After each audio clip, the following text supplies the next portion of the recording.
would support the united opposition as well. Are we saying that this has now changed because President Uhuru Kenyatta is a bit slow in extending that kind of support towards DCP or the united opposition? First and foremost, let us agree that in fact we had no hope that in fact Uhuru at any time will come to support DCP as a party, noting that Uhuru is a bona fide member of a Jubilee party. What I would say is that in fact, first and foremost, let us respect the law as it is. Uhuru has not been denied by anybody to support anybody running on a Jubilee party. But what he should do is to adhere to the law, quit from the party leader, allow the party to run, and support the party in his own other means, because nobody will block him from doing so. But he should not claim to be the party leader of that party any longer. He should quit with immediate effect. Number two, at any point, there is no bad taste to bring them together. And I can tell you for sure, it can be more conducive environment when probably Uhuru and Rigathi are not so deviated. When they are close, it can tell you that in fact, that block of mountain can move to one direction, hurry. But it does not mean, if Uhuru decides today that he will run his own political agenda, completely different from Gachagua, that he will injure Gachagua in any big manner. The only thing I can tell you and take this to bank is that Murima, for those who understand them, they can take a decision, and their decision cannot be defeated by any force. At the end of the day, at the tail end, they will cast the vote where they think it fits for them. But let us look this particular aspect on a broader way and get out of Mount Kenya, because you cannot win an election with only dependence of Mount Kenya regional vote. But what I can assure you, in terms of Murima, as of now, things might change tomorrow. But as much as we may try to demean Gachagua, as of now, I can tell him he's taking the mantle. Is that the biggest concern? Is that the biggest concern? Because let me tell you, Idimuli, it is not long at all. Because other communities are on the same route. And is that the biggest concern? Because listening to the retired president, he talked about Jubilee being a national party. And he warned against people balkanizing different regions and using their parties as a gateways to those, as their only gateways to those regions. And that is what the cartoon was talking about. Is the concern that Uhuru Kenyatta's continued active involvement in politics demeans in any way Rigathi Gachagua as the potential kingpin of the Mount Kenya region?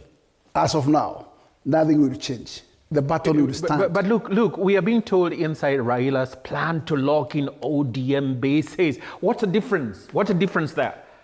This and that's my question. Is it, when you're talking about Mount Kenya, that the concern is that now the plan to lock Mount Kenya region is being interfered by Uhuru Kenyatta? Allow me to just to explain myself.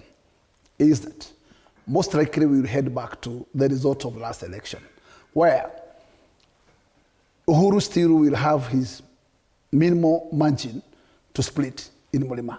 But I can tell you the majority of Murima will swing one direction. I'm talking like this because Jubilee, currently all the members from Jubilee Party are mostly from the northeastern region, not even Mount Kenya region. Why the fear?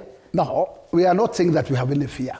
But in fact, in this particular moment, we don't want to lose any single vote. If really you want to fight a battle to win, you need a block vote. Especially in what is happening in this particular moment in time, I would wish that in fact everybody, because the politics of Kenya is being handled in in what we call kingships, and you are expecting that in fact William, in his battle, his backyard, we will stand with him wholly. Laila in his backyard will stand with him wholly. So in fact, everyone who is a kingmaker is a kingpin of a particular region. Let us not put the image in Mount Kenya only, but nationally, this is how the politics shaped itself. That every single region, it has a kingpin. And these kingpins at the end of the day. And that's indeed what's there on the front page of the Star, that unless you control these regions, then it won't really work. They talk about the need for 25% out But of in the fact, 24 also note this Demoli. This region has their king, has their... It's a political reality. Yeah. And therefore, there is no way that even today you come to tell me that you just go to command you as an issue when they have their kingmaker there. Okay. It will be very hard. At the same time... I'll give you an opportunity. No, I will give you a room. I don't want to take this politics so tribal. But whether we like it or not, and I tell you what, until when these kingships will come to an end, that's only we will kill this political of tribal zoning. Mm-hmm. But as much as these tribal zoning are still there, agree, just take it to the ballot that, and I tell you it, Eastern Kamba will follow where Kamba Kaloso will be. And let me tell you, Ruo Nyanza will follow where Raila will be. And Kisii will move where Matiang'i will be. This is the most scenarios that you'll find. Okay. And even in what we call Western region, it will be a split between Natembea and Wamalwa versus Mudavadi and Wetangula. That's how politics will shape itself. And that's exactly what this story is saying. Are we being realistic or idealistic? I just want to say something. I think the team that brought in UDA, almost the issue of kingmanship or kingship was watered down in the year 2022, where the central region or Mount Kenya region went against Uhuru Kenyatta and voted for Ruto, who was not their kingpin. And I don't think anyone would claim from central Kenya that I am the one who made Ruto to be elected. Because from history and from the background from 2013, and I was part of the, then it was URP and TNA, and then from URP to TNA we went to Jubilee 2017, and of course then the split between Jubilee started in from the handshake 2018, which now came up to 2022, where even when Uhuru tried to give a direction, and he was a president, a sitting president, the mountain went against him. So I want to say this issue of the kingpins and everything, politics are very dynamic, and we cannot ignore that. And we can also not ignore that there are new leaders coming in. Despite that, Raila Odinga still has a very strong position of ODM at the Luo Nyanza. But we have seen he's also very strong at the coastal region, where we have, he has collaborated with people like Joho. So he still have people like Oparanya at the western region. While else we have Natembea and the others who are coming up. So what I want to say is this. Uhuru coming in and coming back to politics is a very interesting position. And he cannot be ignored. One, there are still people in Mount Kenya region who still respect him. I've also seen a lot of people who have regretted that they never listened to him. And so the other side, the united opposition, has all the reasons to worry. They cannot just say he was there 2022. The Uhuru was there 2022 that majority ignored is not the same Uhuru who is there now 2020 for 2025, because there are many things that have happened. But what has happened with our voters is that we are very emotional in our voting. We either vote because we feel our person was not treated well, our person was betrayed, that is why we want to vote. But then what we don't ask ourselves, so if our person was then betrayed or was mistreated, then is our person capable of leadership? Because that's a different story altogether. And to my amazement, I thought when we're having Jubilee, and I've seen maybe the Jeremiah Kioni and others trying to go for same meetings with the united opposition. I've seen the new chairperson, the one who is from Narok, going for meetings with Gachagua's meeting. I've seen my former colleagues, majority of them going for DCP. Somebody like, I think, Honorable Mwadi from Rimuru, Honorable Kimari from Mathioya. I've seen them being very active, kind of becoming DCP members. But again, on Friday, they were in Jubilee meeting. But what happened? The so-called united opposition, the Jubilee NDC was announced for some time. They never attended this one, but they opted to attend another one where we had some, I don't know whether it was a launch with Mother Karua's party, and that's where we saw Kalonzo, that's where we also saw the former Deputy President Gachagua. So it is interesting times, and if anyone would think that you can box or put Mount Kenya in one box, remember, and I think lessons that we need to learn with the by-elections, where we have seen DCP almost not having any candidate in almost all the areas. In Bere, you remember they had a candidate, then they withdrew for Muturi party. And I think majority, we have seen a lot of like playing cards. At the end of the day then, would DCP then say that we really have the whole of Mount Kenya region? I want to appreciate, and I wanted to tell Wakili here, and he's my good friend for a very long time, the difference between Jubilee and UDA, there's a very thin line. Very thin line. Yes, and I want to tell you why. Because the project and the many things that we started as the ruling party then as Jubilee, that is what this government has come to continue with. But this wheelbarrow policy... It doesn't matter... Wheelbarrow policies. Wakili, what I'll say, the colors may have changed. But if you look at Jubilee, there was the issue about housing. Okay. That is what UDA is doing now. But not affordable housing, and I'm being taxed without my consent. Might be doing it differently. For that. That's what I'm saying. The approach might be different. We had the issue of UHC that we piloted. And by the time we launched fully UHC, then the SHA came. But your leader was saying different. That is what I'm saying. So they might be the singers or the people who are leading the choir may have been different people, but they are singing similar and very close songs. We have exactly 7 minutes. One of the reasons I support this government, we have projects, we have Mau roads in my county that are still not complete. 2 minutes each for a final comments. I have a chance to push for them. We have the markets, like Do you want to start? Market. I give you 2 more minutes. No, let me finish because they have spoken after that, and I didn't finish. I won't have time for I was just answering that question. Spoken about that issue of the... No, the issue was you said you don't know whether I'm in Jubilee or UDA, and I just want to tell you the line is very thin. And the same thing that we're pushing for, these are the things that are continuing. But the law doesn't permit you to be there. Which law? I am not. No. I am a member of Jubilee Party. And even in Parliament, we are recognized as an independent parliamentary party. Okay. Because as we say, we are not going to go for man. 2 minutes. We want to have a dialogue so that we can have a way forward. Thank you.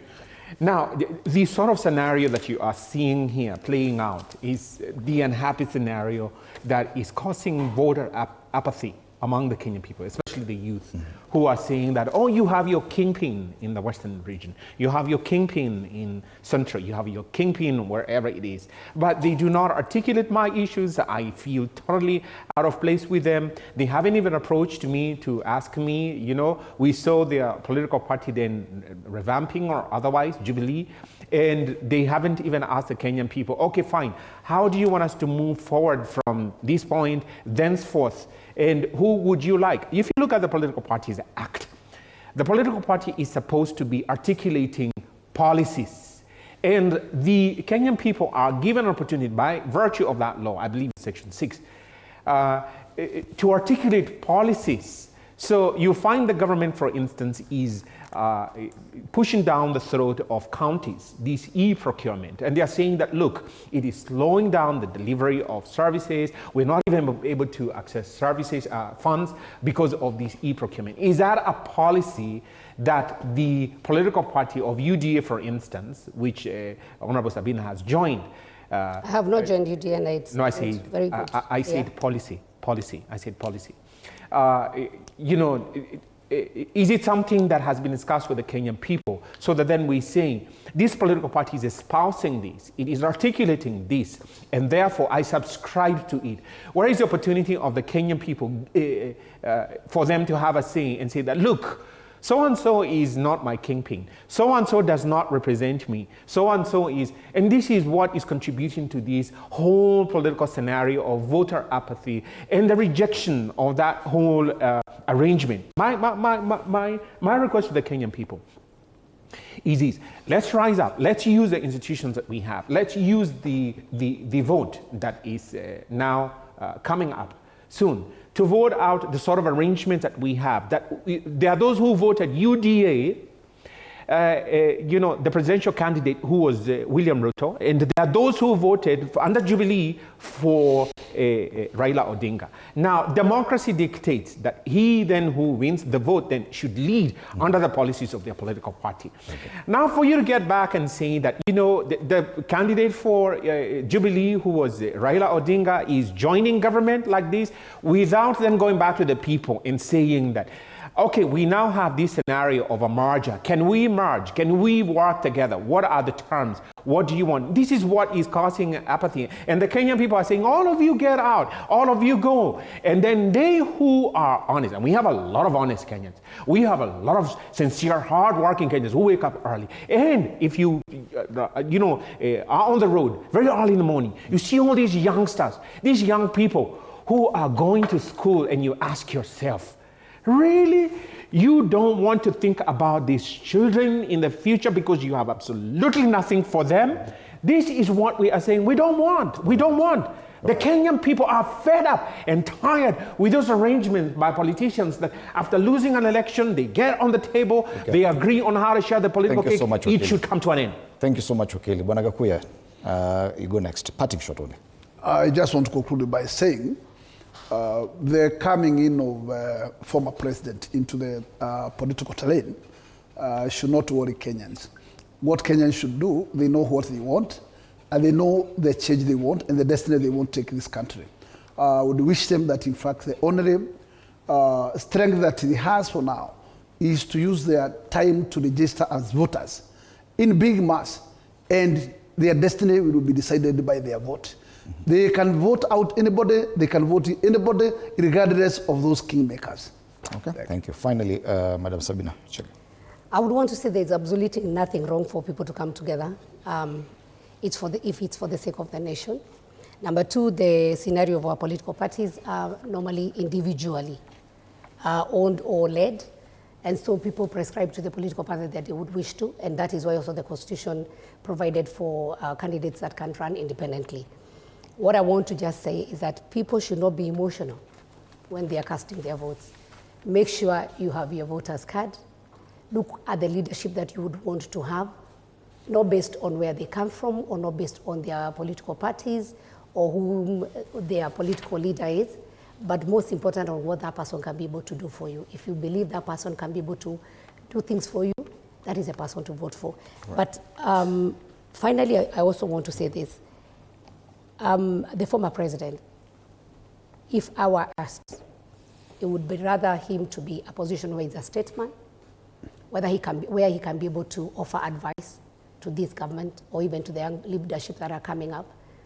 And so it would be necessary also for him to finally make a very firm decision on the leadership of Jubilee Party. Because as long as there's that lacuna and it's not very clear on the leadership of Jubilee Party, then this confusion will still be there. But again, I want to appreciate that Jubilee Party, as somebody said, is a national party. Majority of members are actually not from Mount Kenya region, they are from North Kenya region. So this is a national party and should not worry anyone who is coming from the Mount Kenya region that Uhuru is coming to interfere with anybody. But he still has a chance also to advise the current president, because he is the only surviving former president. And so he also has a responsibility to advise where he can be able to. Whether the advice will be listened to or not is another story altogether. Thank you but he so can much. be able to offer his advice, and he has a role to help Kenya move forward. Let me just sample some views here. Gladson Obwamo says, yeah, as long as Jubilee and Uhuru Kenyatta are intertwined, they will surely have a say, but now the coalition cause won't favor either, but it will be a safe bet for those who do not want either UDA or DCP. Fred Mokwa is following from Arusha, Tanzania. Asante sana, Mokwa, for remaining true to TV47 and Morning Cafe. And I think there are more comments, especially on the issue of voter registration. The only way to disappoint clueless leaders is to register as a voter and verify as a voter. That's Apareng Apax Elijah. Good morning. Agnes Luile says, yes, they will register. Gen Z have the energy and voice, and if they register in large numbers, they'll shape Kenya's political future through everyone, though everyone needs to register. Yes, everyone needs to register. Headlines from yesterday are reading about very low voter registration turnout across the country. Let's hope that the numbers will improve. Thank you so much, James Gakuya, MP Embakasi North, Sabina Shege, nominated MP, and Harrison Kinyanjui, advocate of the High Court, our panelists this morning on Morning Cafe. The headlines, varied as they come. 24 counties, the weak link in Gachagua, Kalonzo axis, that debate about Kingpins. They're on the front page. Professor Arthur Obel on the front page of the Standard. Obel, flawed genius. Many people may not know this gentleman. Read about him on the Standard. Shattered lives, that very sad story about the tragic loss of lives in that accident at Kariandusi along the Nairobi-Nakuru highway. And families snap up 434 billion shillings bonds amid record flows. They are talking about wealthy families, and they're taking up all the T-bonds and T-bills at the CBK. Thank you so much for watching. More coming up after the break. My name is Freddie Ndimuli. Good morning.